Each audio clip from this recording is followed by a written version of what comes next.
Hello, and welcome to our seminar sponsored by Pioneers for Hope and presented to you by myself, Charmaine Robinson. CalFresh webinar is on how to pick fresh and keep it fresh produce. But before we dive into today's webinar, do you have CalFresh? Do you know what CalFresh is? CalFresh is government assistance, so they give you money for those who qualify to help pay for your groceries. So if you don't have CalFresh, make sure you check it out today and apply because you might qualify and may be able to get this extreme important resource that would be so incredible and help you out. So make sure you type in this URL link into your web browser. Or you have a smartphone, you can scan the QR code to the right. Make sure you apply.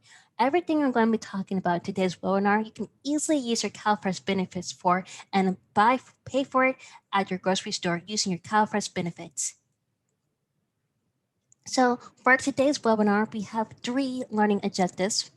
The first one is you're going to attain knowledge on when fruits and vegetables are in season.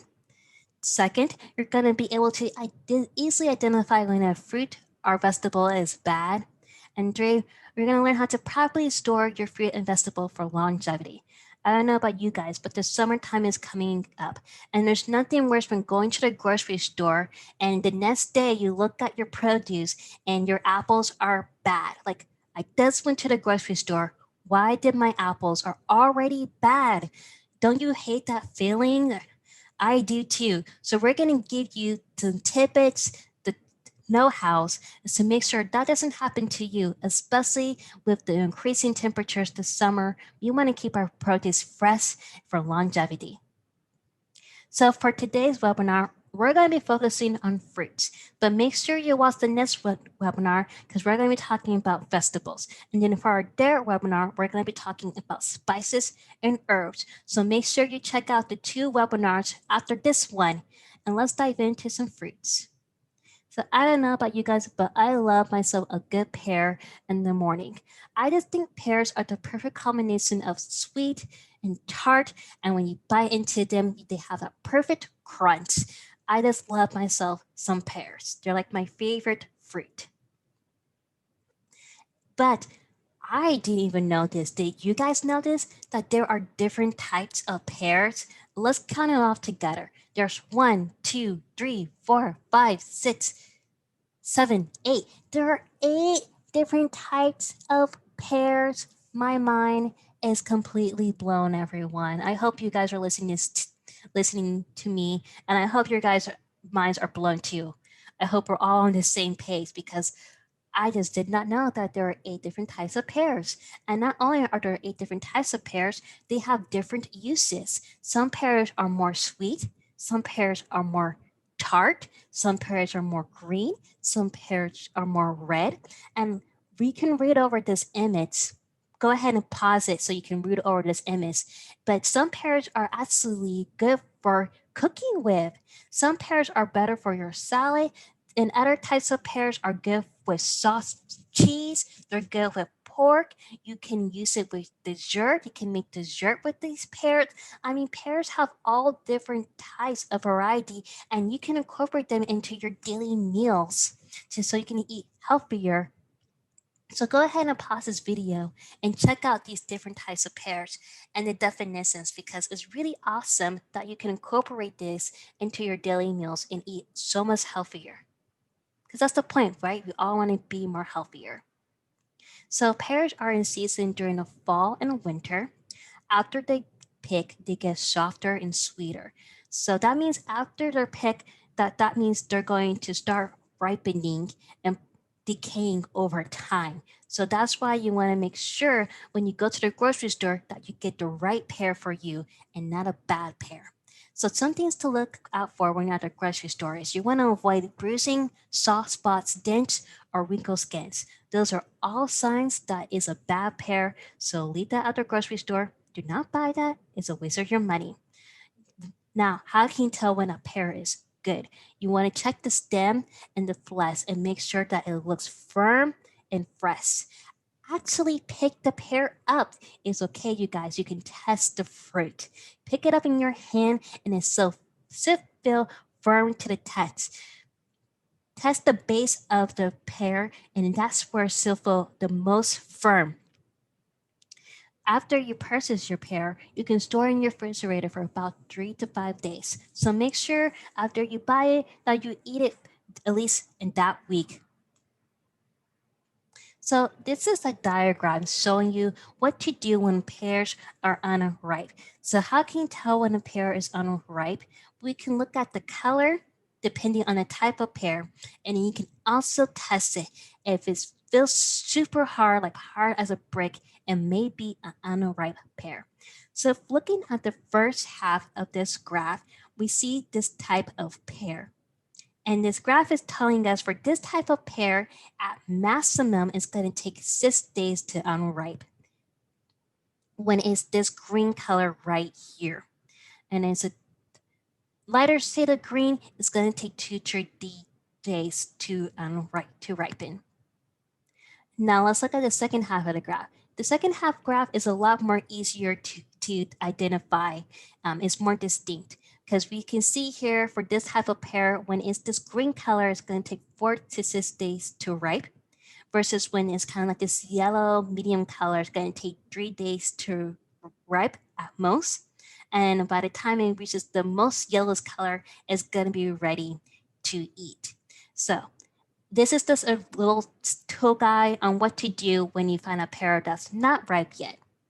You can also just take it home and you can put it on the countertop in your fruit basket and give it a few days, like let it overnight, let it ripen on its own naturally. Sometimes fruits, they're in a grocery store, they try to keep it at a colder temperature to make sure that the fruits and vegetables last longer. So you just simply take it home, leave it alone on the countertop in your fruit basket overnight with the warm temperature of your house. It will still ripen on its own naturally. Moving on to our next fruit, apples. An apple a day keeps the doctor away. Well, that's what I always say. But I love apples. Apples are definitely my second favorite fruit. And I don't know about you guys, but I love myself a good Granny Smith. It's definitely on the tart side. In fact, looking at this graph, it's the most bitter out of all the different types of apples, but I love it. And I get into debates with my sisters all the time because my sister, they love a sweet apple. They love the fuzzy apple the most out of all of them. Comment below which apple do you guys like the most? Because I love myself a Granny Smith. But what I like about this graph is that it tells you not only the different types of apples, in case you didn't know, but it also tells you on a spectrum which are the most sweetest to the least sweetest, less tart to most tart, and actually tells you which ones are good for baking and which ones are good for cooking. So you can definitely incorporate apples into your daily meals and eat healthier. Apples are in season during the fall, and just like with pears, they get softer and sweeter over time after they're picked. Ways to identify if they're bad at the grocery store is check for bruising, soft spots, dents, or wrinkle. Same thing with pears. Make sure you pick up your apple. They should be extremely firm to the touch. Go ahead and place your thumb over the apple and just simply running your thumb along the apple. If you feel any indentations, that means it could be going bad, so skip it. And another way you can tell if apples are good or bad is by their smell. A good apple will have no smell. It should be very subtle, should be pleasant, or shouldn't have a smell at all to it. A bad apple will smell overly ripe, like apple cider vinegar. Not good.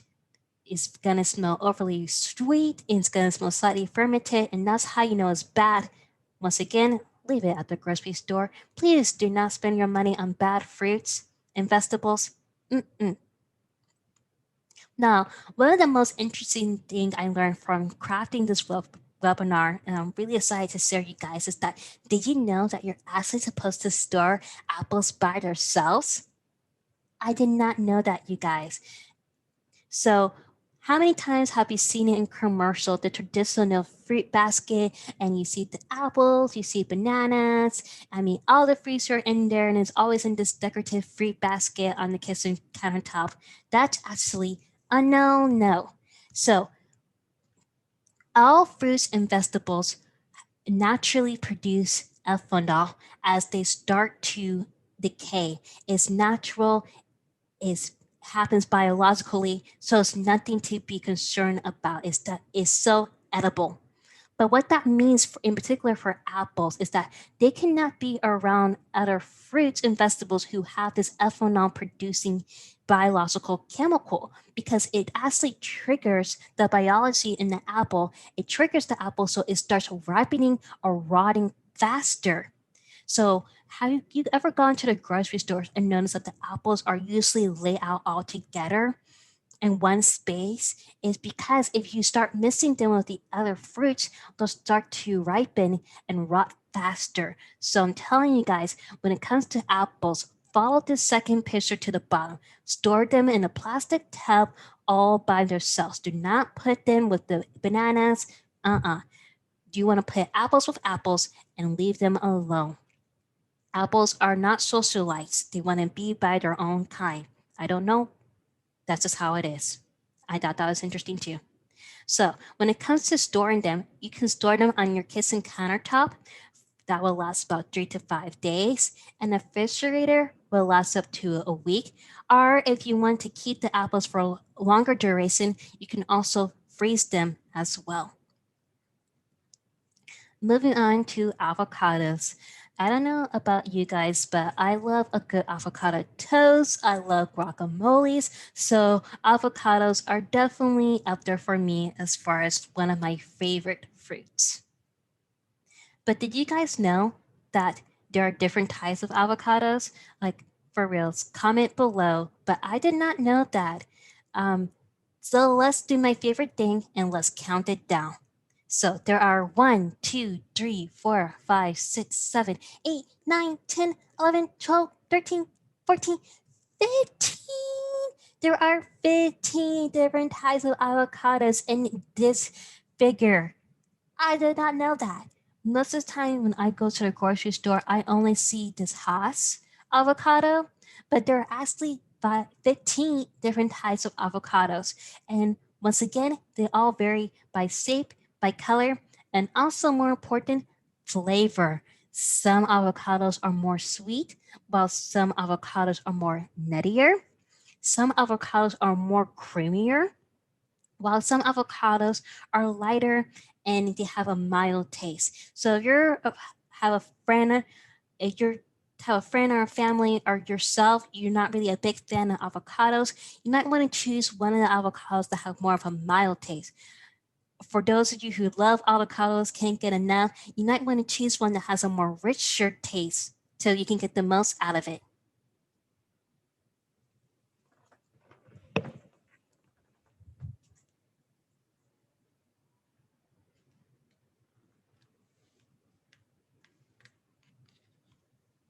So avocados are picked during the spring and summer. The avocados only ripen off the vine. So sometimes when you go to the grocery store, you'll see avocados on the vine and you'll also see avocados sold separately. So I get this question a lot. What is the difference between avocados on the vine versus if I were to buy them separately? Well, the difference is avocados only ripen off the vine.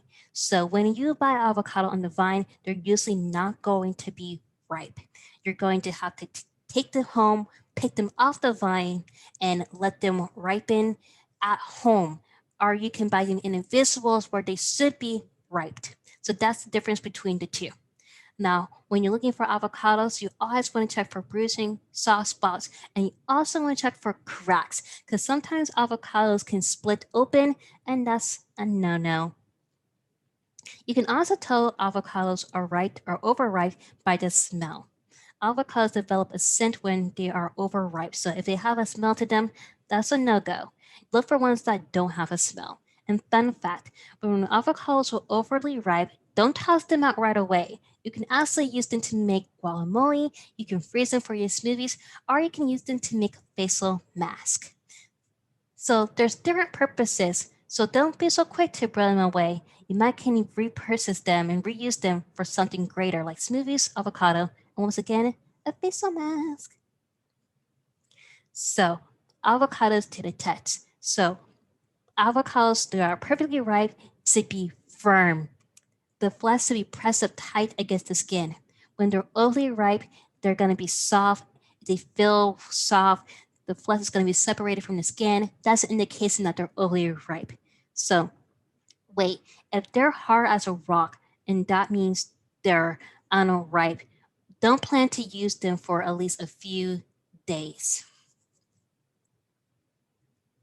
One thing you can do if you find an avocado that's unripe and it's really hard, like hard as a brick, is that you can place them in a brown paper bag overnight. Because the brown paper bag as an incubator, and it helps speed up the process so the avocados will ripen overnight. So you can put them in a brown paper bag and they should be ripe by the next day. If not, try the brown paper bag again just one more time. And so that's a way you can make sure that your avocados ripen overnight if you purchase them unripe. Now, how to store your avocados? Well, it depends what's happened to your avocado. Is your avocado uncut, a whole avocado? You can just store in the refrigerator for the next 2 to 3 days. So make sure you eat them fairly quickly.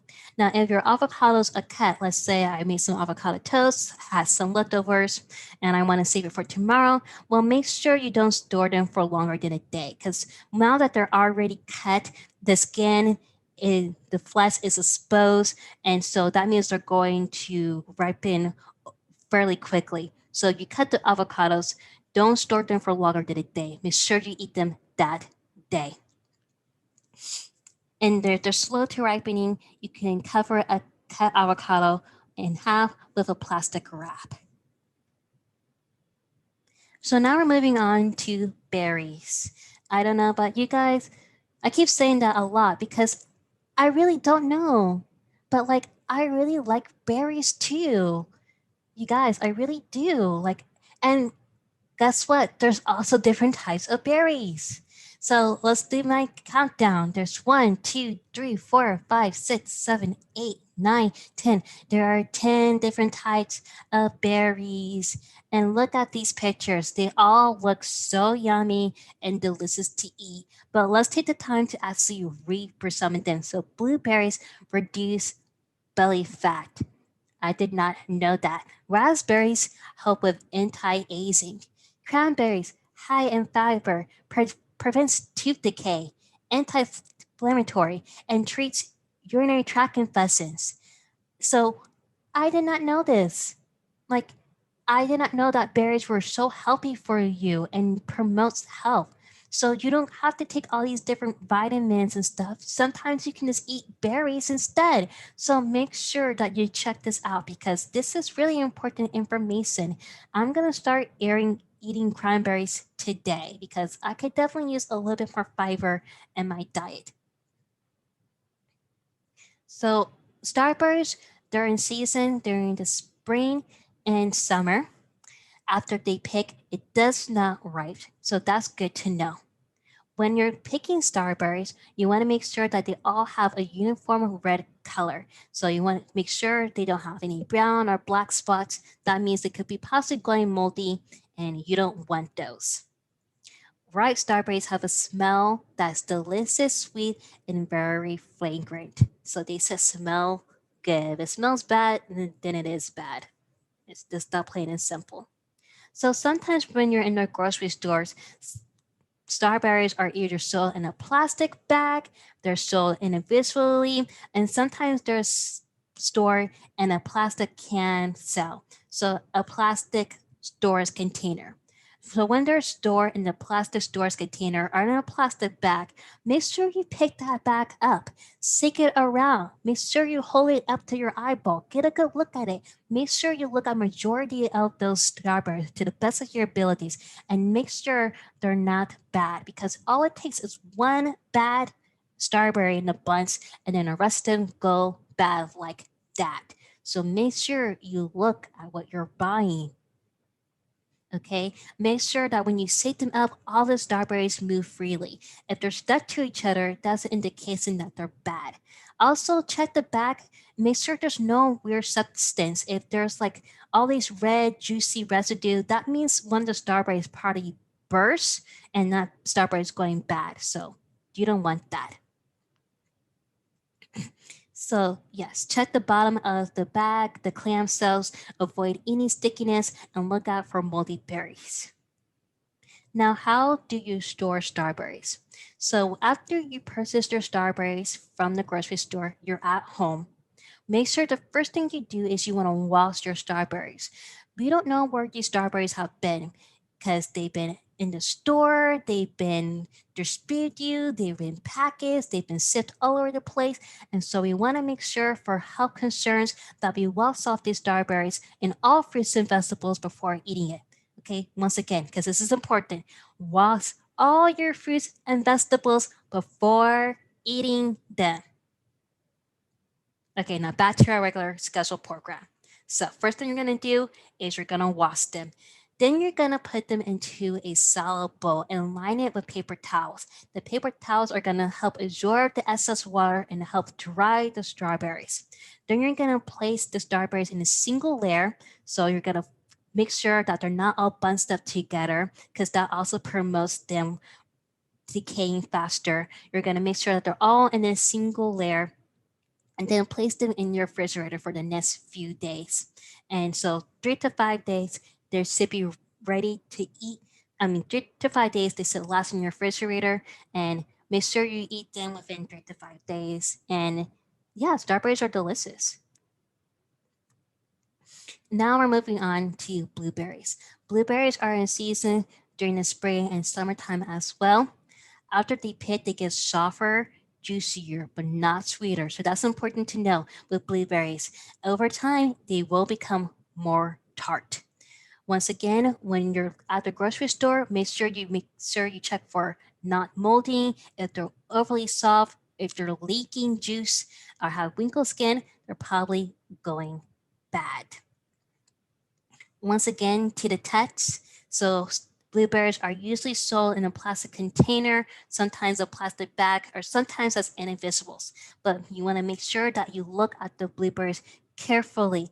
Make sure that you check for any moldiness, any linking, because that all it takes is one bad berry in the bunch and the rest could go bad. So you really want to make sure that you examine what you're buying before you put in your grocery shop and before you buy them. So when it comes to star blueberries, you want to store them in the fridge and they last up to at least a week and a half. So they have more of longevity than compared to strawberries. Their counterpart, they last longer when you refrigerate them. Fun fact. When they're overly ripe, you can use them for smoothies or you can even use them in your pancakes. And who doesn't like a blueberry pancake? I love blueberry pancakes. And this is gonna be our last fruit of the day. And da da da da, tomatoes. And I bet you guys are thinking tomatoes are vegetable. No, it's not. Tomatoes are a fruit. So tomatoes are in season during the summer and the fall. After pick, not all green tomatoes will continue to ripen. So what do I mean by this? So sometimes when you buy tomatoes, they look green, and most people think if the tomato looks green, you can just take it home and let it ripen overnight. That is not always the case. Not all green tomatoes continue to ripen. So when it comes to tomatoes, when you buy them at the grocery store, you want to buy them when they are the red color, the nice shiny red that we've seen in the commercials. Don't buy the green tomatoes because they may not ripen after you purchase them and take them home. When looking at tomatoes, you want to avoid blemishes and dark spots. The smell should be very aromatic and you should smell it the most when the stem is attached. Tomatoes should be firm to the touch but yet soft. So if it's too soft and messy, like you feel like it's going to bust in your hands, that means it's too soft. They should be nice and firm to the touch where you are able to hold them in your hand and not worry about like, oh, if I squeeze too much, oh, you know, it's going to take a lot of force to actually burst that tomato. Versus if you have it holding in your hand, you don't think it's going to bust. Does that make sense, you guys? Let me repeat myself. For the tomatoes, you want to make sure that it's firmer in your hand so you can feel confident in holding it in your hand and if comfortable holding it in your hand and make sure that it won't bust if you squeeze this a little too much. You should have to take a lot of force to actually burst that tomato. That's how we want it to be. We want it to be firm, where you have to put a lot of force on it to actually make it bust. But if you put it in your hand and it feels like it's already moussey, already soft, it's gonna bust instantly. That means it's too soft, and you want to put that back. For stores, not fully ripe tomatoes can be stored in room temperatures. So what do I mean by that? So when you go to the grocery store, and let's say you pick up a tomato and it has one or two green spots, that means it's not fully ripened. Now it's up to you. You can take it home, you can put it on your kitchen countertop in your fruit basket and give it a day or two to nicely ripen, or you can put it down and you can get a fully ripe potato and just store it in your refrigerator. And once again, it still lasts up to 3 to 5 days, a week at the most. And stay tuned for our next webinar. We're going to talk about vegetables. So make sure you click on our second webinar. And please, please, please go to the YouTube link and please click on our assessment. The assessments are so important because it gives us funding so we continue on making webinars and teach you tutorials and also fun stuff like how to make facial masks. And so it keeps us funded, and so that way we can keep on providing you fun and accurate resources. So make sure you click on that assessment, fill it out for us, please, and come back for our second part of the webinar. And I'm going to teach you guys about vegetables. I hope you guys are entertained. I hope you guys enjoyed the web series. I hope you guys learn a lot of information. And please leave more comments below. And thank you for guys for listening. And I hope you guys have a wonderful day. Bye, everyone, and come back for the next session.